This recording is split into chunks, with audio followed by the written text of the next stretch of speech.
Hey, welcome back to another YouTube tutorial. In this video, we're going to learn how to change the audio source on your computer. So currently I have just connected my headphones and it's not picking up my headphones on this computer. It's still giving me sound from its speakers. So if I want to change that to bring it to my audio phones, my headphones, what I have to do is you just have to follow these steps. What you have to do is just go into this PC and left click on it.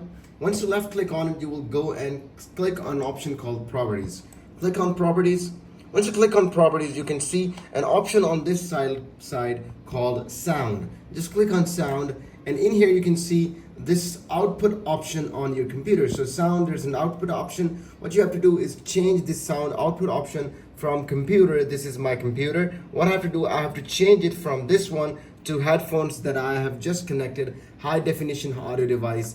I will just click on that and we'll leave it as it is and we'll close it. So this way it will automatically connect my headphones to itself. So this is the quickest method on how you can connect or change audio source on your computer from your computer to your headphones or any speaker that you have connected. If you find this video really helpful, make sure to leave a comment below, subscribe to this channel. We'll see you in the video. Keep visiting Tigez Schooling.